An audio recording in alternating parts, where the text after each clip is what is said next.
membacakan teks ceramah. Selamat pagi dan salam sejahtera bagi kita semua. Marilah kita memanjatkan puji dan syukur kehadirat Tuhan Yang Maha Esa, karena atas berkat dan rahmat-Nya kita masih bisa berkumpul di tempat ini dalam keadaan sehat. Hadirin sekalian, ceramah kali ini saya akan berbagi trik sederhana tentang disiplin waktu. Saat ini teknologi mulai berkembang dengan pesat. Teknologi akan memberikan dampak terhadap kita, baik positif maupun negatif. Dampak positif dari perkembangan teknologi saat ini adalah semua informasi dapat kita dapatkan dengan mudah dan cepat. Dampak negatif dari perkembangan teknologi sekarang ini adalah dapat membuat kita lalai terhadap waktu.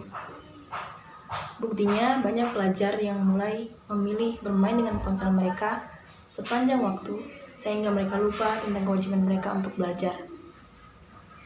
Bermain dengan ponsel sebenarnya diperbolehkan, karena dengan bermain dengan ponsel dapat menghilangkan kejenuhan.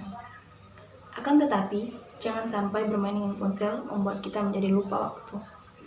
Mungkin saat ini pelajar merasa senang bermain dengan ponsel, tetapi pada masa yang akan datang pasti akan merasa menyesal. Mereka merasa waktu yang mereka gunakan hanya untuk bermain saja. Hadirin sekalian, cita-cita yang kita mimpikan tidak akan dapat tercapai tanpa adanya usaha. Salah satu usaha yang dapat mewujudkan cita-cita kita adalah belajar. Tidak ada orang sukses datang dengan sendirinya. Kesuksesan akan sebanding dengan usaha yang telah kita lakukan untuk mewujudkan cita-cita kita. Hadirin sekalian, disiplin waktu belajar merupakan salah satu hal yang penting yang harus dimiliki pelajar. Jangan pernah berpikir bahwa disiplin waktu itu hanya untuk mengatur-ngatur kehidupan dan untuk membatasi diri untuk bersenang-senang. Berpikirlah bahwa dengan disiplin, kita dapat mengatur waktu dengan lebih baik dan sesuai kebutuhan. Contoh pengaturan waktu, misalnya ketika waktu istirahat, kita gunakan untuk istirahat. Ketika waktu beribadah, kita gunakan untuk beribadah, dan ketika waktu kita belajar, kita gunakan untuk belajar. Untuk memulai disiplin waktu memang akan sangat sulit.